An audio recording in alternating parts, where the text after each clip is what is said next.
Hello बच्चों, मैं हूँ हिंदी टीचर बबीता मैम और आप सभी का मेरे क्लास में हार्दिक स्वागत है। आज मैं साहित्य संचयन पाठ्य पुस्तक जो क्लास 10 में पढ़ाई जाती है उसके प्रथम पाठ रैदास के पद को पढ़ा रही हूँ। रैदास के कवि हैं रैदास जी। कविता पाठ करने के पहले हम सभी रैदास जी के जीवन से थोड़ा परिचय कर लेते हैं। रैदास जी का जन्म काशी में विक्रम संवत 1445 यानी 1388 ईस्वी में माघ पूर्णिमा को हुआ माना जाता है। इनका जन्म एक चर्मकार परिवार में हुआ था और इनका पैतृक व्यवसाय जूते बनाने का था, जिसे इन्होंने सहर्ष स्वीकार किया था। इनके ये बचपन से ही दयालु और मधुर स्वभाव के व्यक्ति थे। इनके संपर्क में आने वाले व्यक्ति हमेशा प्रसन्न रहते थे। इनके गुरु का नाम स्वामी रामानंद था और ये कबीर के गुरु भाई कहलाते हैं। आए दिन रैदास अपने परोपकारी और दयालु स्वभाव के होने के कारण हमेशा दूसरों की सहायता किया करते थे और वे प्राय मूल्य लिए बिना ही जूते भेंट कर दिया करते थे, जिसके कारण उनके माता पिता उनसे अप्रसन्न रहते थे। रैदास जी ने ऊंच नीच की भावना तथा ईश्वर भक्ति के नाम पर किए जाने वाले विवाद को सारहीन तथा निरर्थक बताया और सबको परस्पर मिलजुल कर प्रेम पूर्वक रहने का उपदेश दिया। राजस्थानी, भोजपुरी, मैथिली, हरियाणवी तथा सदुकड़ी इनकी भाषा थी। ये संत स्वभाव के कवि थे। इनकी कविता निर्गुण होते हुए भी सगुण के नज़दीक थी। रैदास भक्ति काल के कवि थे और ये ज्ञानाश्रयी और प्रेमाश्रयी भक्ति परंपरा के सेतु भी माने जाते हैं। रैदास जी के अनुसार गुरु कृपा के बिना ज्ञान की प्राप्ति नहीं हो सकती और ये धार्मिक आडंबर एवं मूर्ति पूजा के विरोधी भी थे। इनकी मृत्यु 1560 संवत में काशी में 120 वर्ष की अवस्था में हुई मानी जाती है।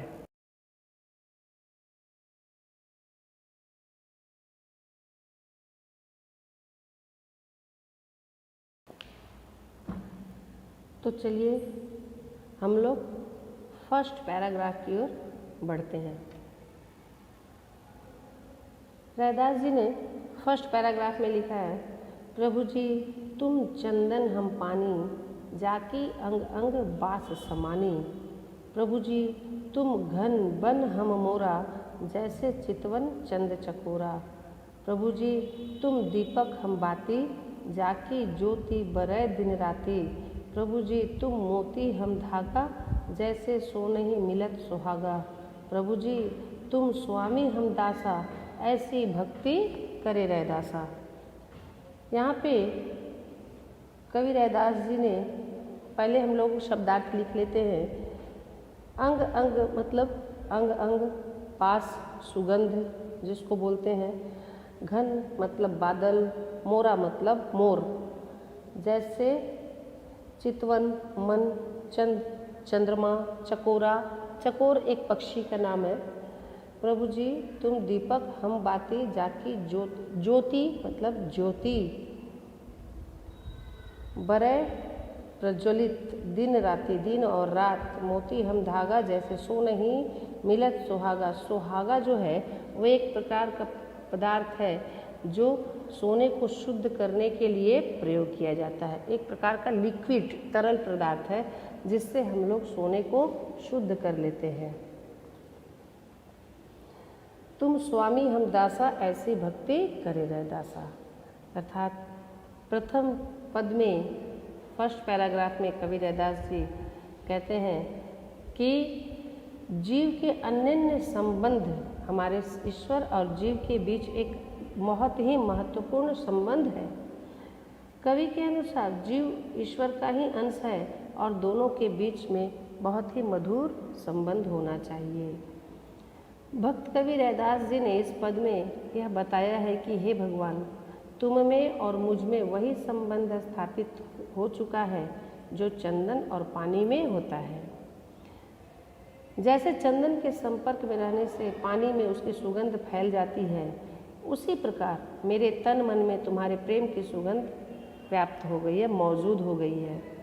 मैं पानी हूँ, तुम चंदन हो। प्रभु जी, तुम आकाश में छाए हुए काले बादलों के समान हो।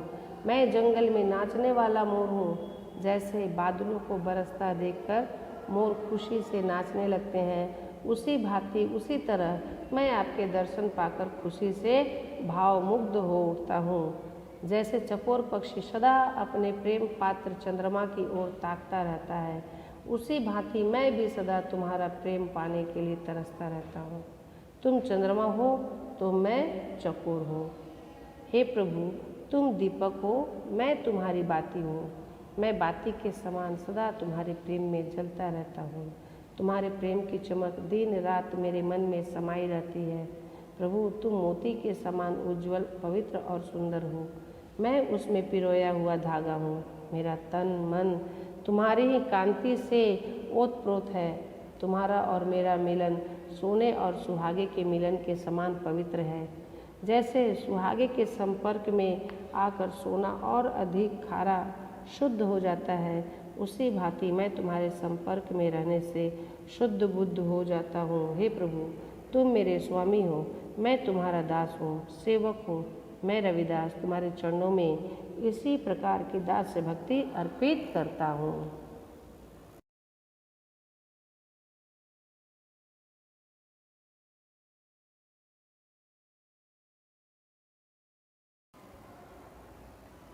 नेक्स्ट पैराग्राफ, सेकंड पैराग्राफ में हम लोग पढ़ते हैं, नर हरि चंचल मति मोरी, कैसे भगति करो मैं तोरी।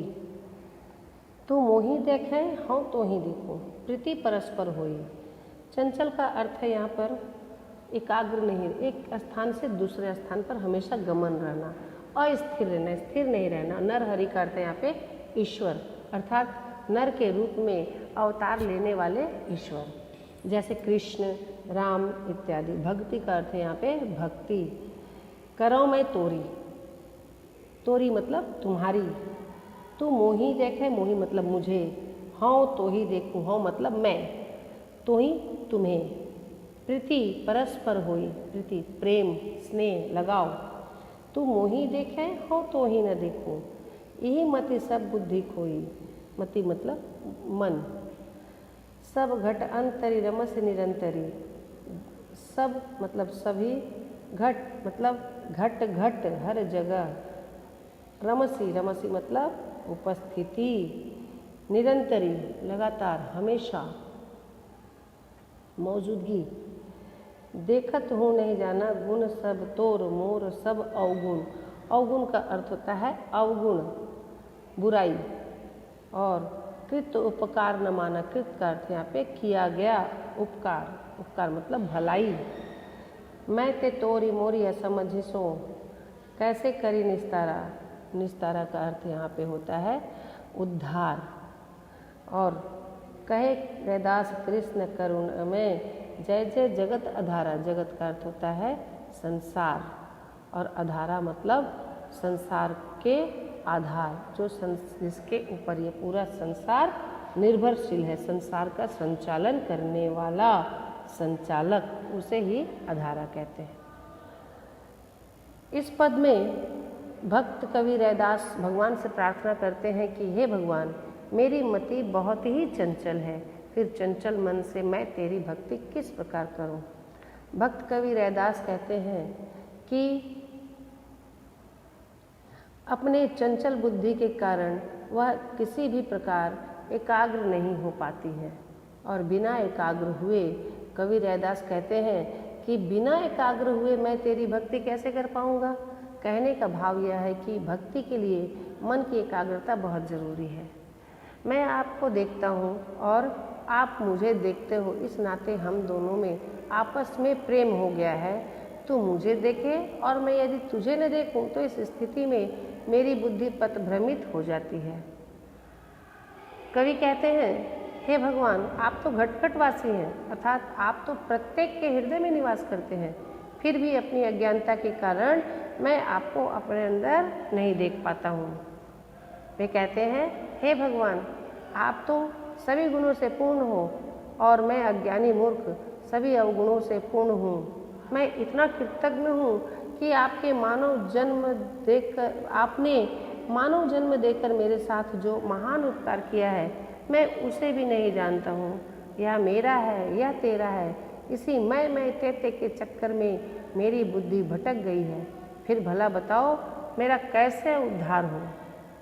कवि कहते हैं कि भगवान कृष्ण करुणामयी है, दयालु है, उनकी जय जयकार हो। वे ही वास्तव में जगत के आधार अर्थात संपूर्ण जगत उन्हीं पर टिका हुआ है। वे ही इस संसार के संचालक हैं।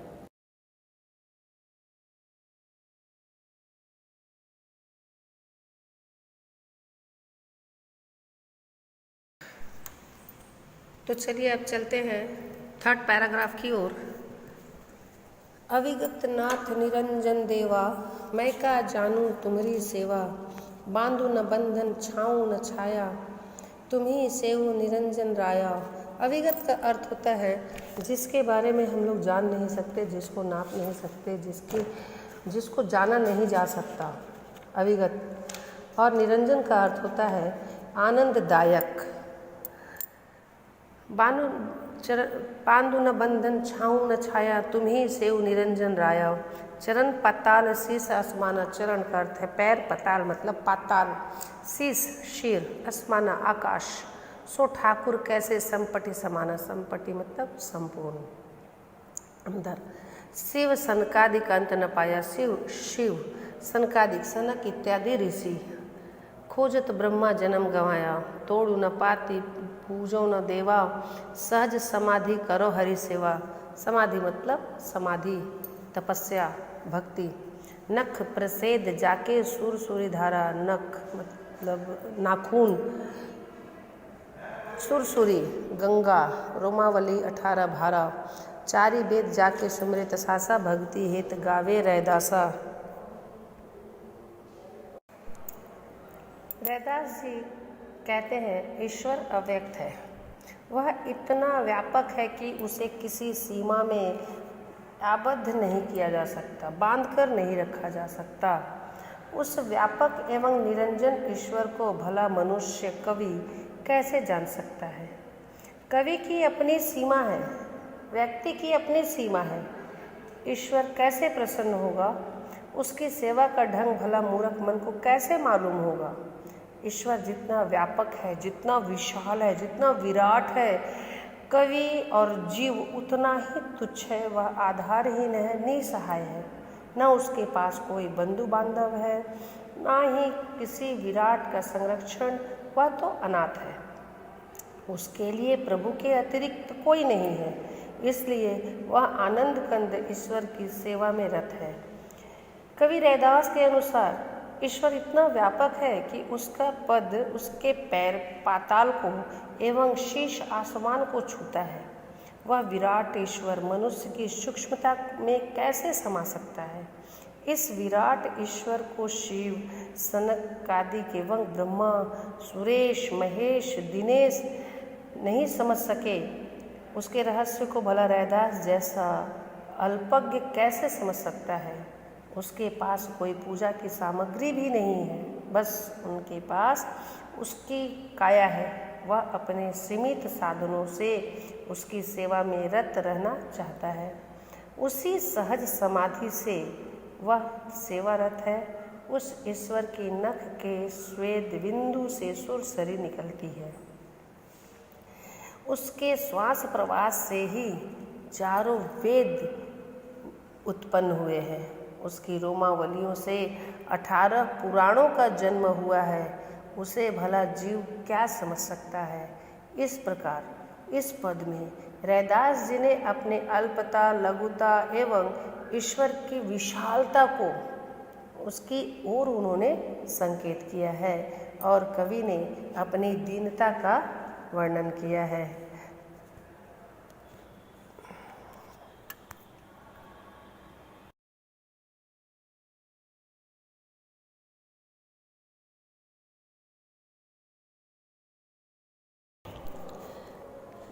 इसके बाद फोर्थ पैराग्राफ देखते हैं। सभी देखिए, राम बिन संशय गांठी न छूटे, काम क्रोध मोह मद माया इन पंचन मीली लूटे। संशय अर्थात शंका, संदेह, गांठी मतलब ग्रंथि, बंधन, काम क्रोध मोह मद माया, मद का अर्थ होता है अहंकार, माया, इन पंचन मिली लूटे। पंचन मतलब पांचों, हम बड़ कवि कुलीन, हम पंडित, हम जोगी सन्यासी।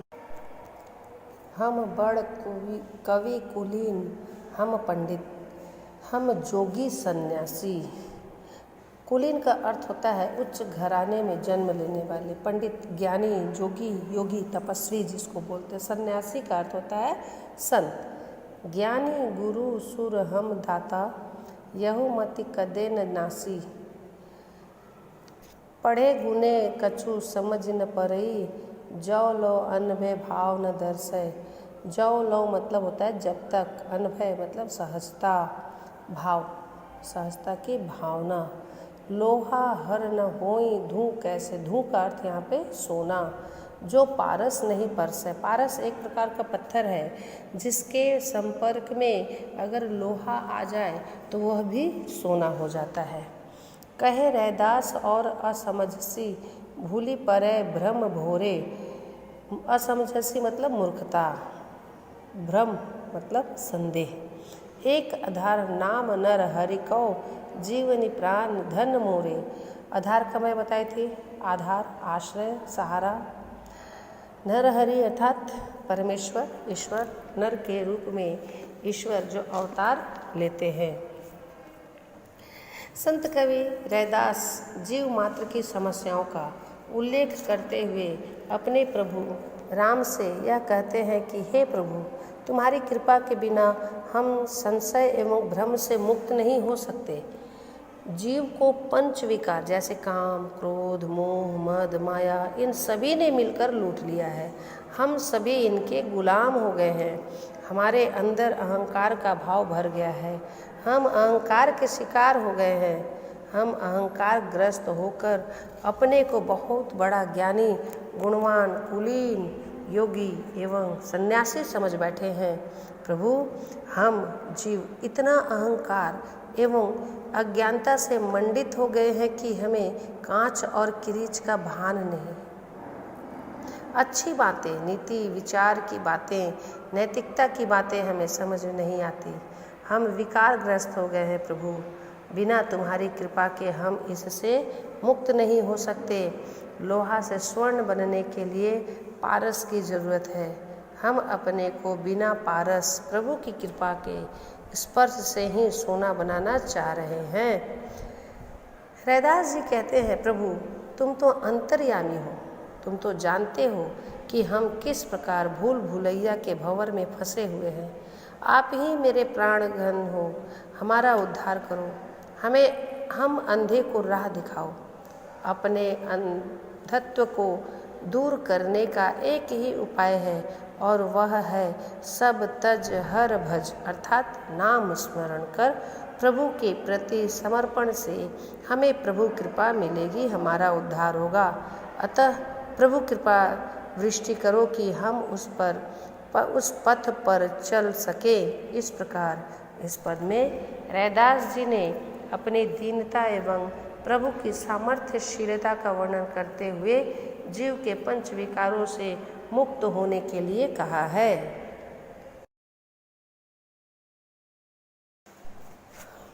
और अब आते हैं सबसे अंतिम पद में, सबसे अंतिम पैराग्राफ नंबर 5। रे चित चेत कहीं अचेत काहे, बाल्मीकि हई देखि रे, जाति थे कोई पदी न पहुँचा, राम भक्ति विशेष रे। षटक्रम सहित जे विप्र होते, हरि भक्ति चित दृढ़ नाही रे। हरि कथा सुहाय नाही, सुपच तुलय ताहि रे। मित्र शत्रु अजाति सबते, अंतरि लावय हेत रे। लोग बाकी कहा जाने, तीनी लोक पवित्र रे।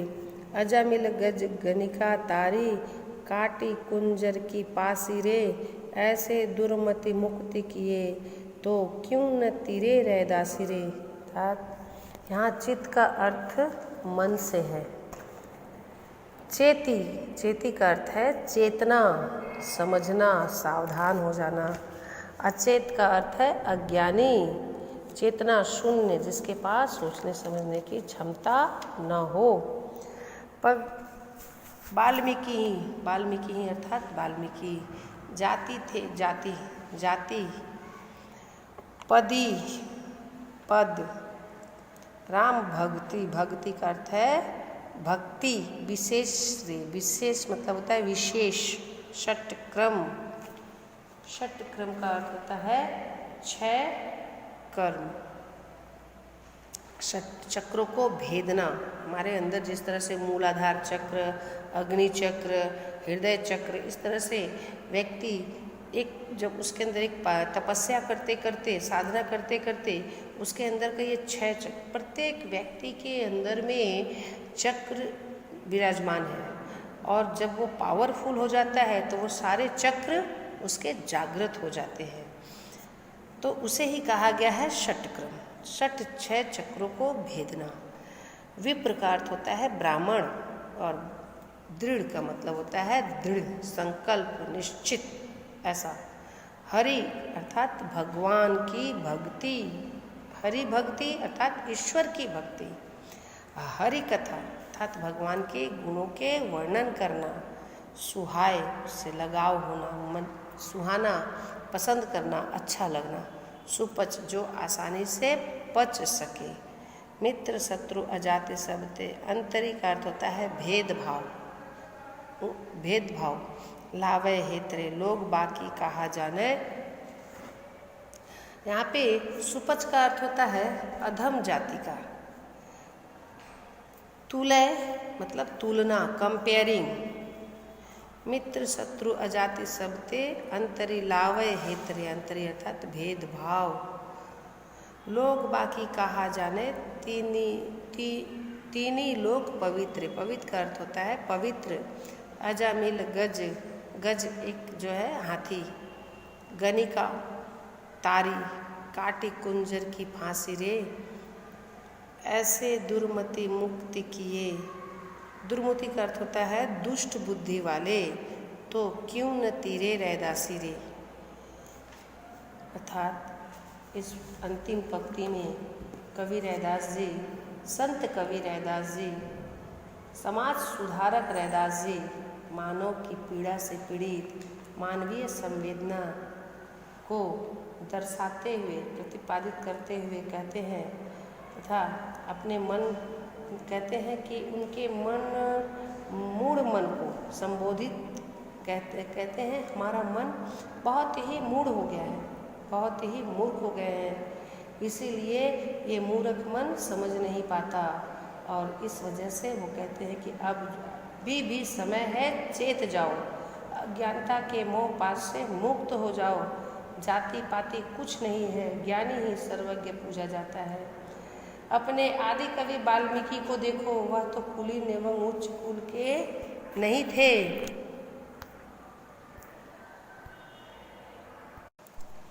पर उन्हें राम की कृपा एवं राम भक्ति प्राप्त हुई। उच्च कुल विप्र कुल में जन्म लेने वाला संस्कारहीन अज्ञानी उच्च पद को नहीं प्राप्त कर सकता। जब तक अपने आराध्य के प्रति समर्पित भक्ति नहीं होगी, तब तक यह जीव भ्रम जाल में जकड़ा रहे। जिसके मन में जब तक हरि एवं हरि कृपा के प्रति आदर भाव नहीं है, तब तक पशु एवं मनुष्य में कुछ भेद नहीं है।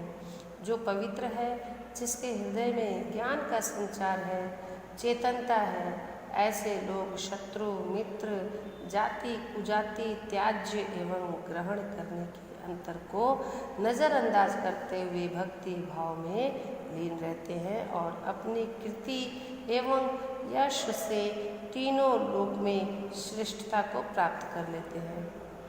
कवि रैदास जी के अनुसार प्रभु अंतर्यामी है, वह सब कुछ जानते हैं।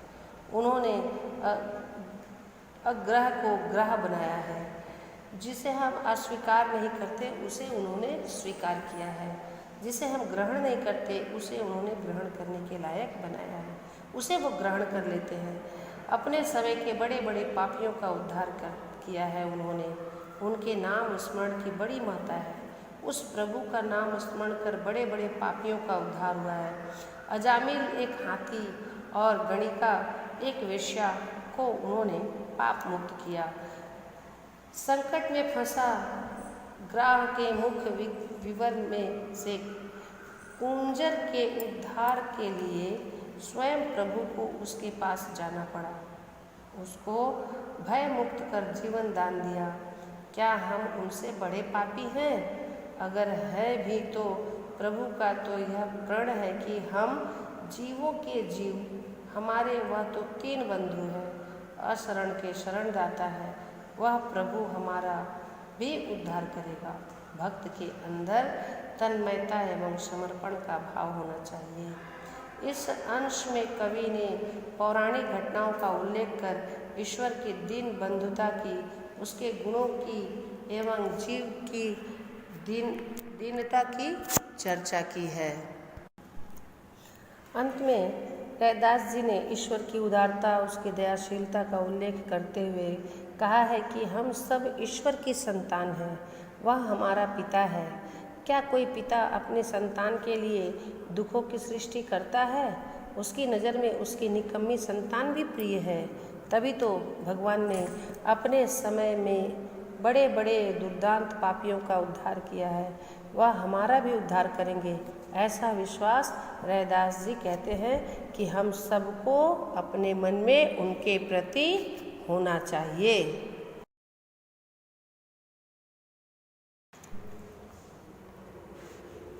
रैदास के पद के केंद्रीय भाव का वर्णन करते हैं कि इस कविता का केंद्रीय भाव है कि जब भक्त के हृदय में एक बार अपने आराध्य के नाम की रट लग जाए तब वह छूट नहीं सकती। कवि रैदास जी प्रभु राम का अनन्य भक्त बन चुके हैं। आत्मा का परमात्मा से अटूट संबंध होता है, इसलिए भक्त रैदास भी अपने आराध्य से स्वयं को जुड़ा ही मानते हैं। किसी भी परिस्थिति में वह अपने आराध्य से अलग होना नहीं चाहते और उनकी कृपा को, उनकी दया को हमेशा स्वीकार करना चाहते हैं और उनके कृपा का पात्र बनकर इस संसार में जीवित रहना चाहते हैं। उसके बाद आते हैं मूल संदेश पर। तो कविता का मूल संदेश है कि रैदास ही संत परंपरा के कवि हैं। वे मूलतः भक्त हैं, ईश्वर के भक्त हैं, फिर बाद में कवि हैं। संतों ने कविता के माध्यम से अपने विचारों को आम आदमी तक पहुंचाने का सफल प्रयास किया। संत हृदय नवनीत समाना। संत का स्वभाव मधुर होता है, संवेदनशील होता है, पर दुख से दुखी और पर सुख में ही वह सुख का अनुभव करता है। दूसरे के दुख से दुखी हो जाना और दूसरे के सुख में ही स्वयं को सुख का अनुभव करना ही संतों का स्वभाव होता है। जीव मात्र की दुर्दशा को देखकर उनका अंतर्मन, उनका हृदय मन दुखी हो जाता है। वह ऐसा नहीं चाहता कि हम जिस दुख से दुखी हैं संसार भी उस दुख से दुखी हो। इसलिए वह हमें दृष्टि देता है, हमें ज्ञान देता है, हमारा मार्गदर्शन करता है, हमें चेताता है, समझाता है और हमें शिक्षित करता है कि हमें किस मार्ग पर चलकर अपने जीवन को सुखी बनाना है। हम चेत जाएं, हमारे ऊपर प्रभु की कृपा हो जाए तो उसे क्या मिलेगा, पर इसकी वह चिंता नहीं करता है। संतों को इसकी चिंता नहीं है, वह क्या पाएगा क्या खोएगा। सिर्फ वह इतना जानता है कि उसके जन्म का उद्देश्य है इस संसार के लोगों को मार्गदर्शन करना, उनके दुखों से उनको मुक्त करना।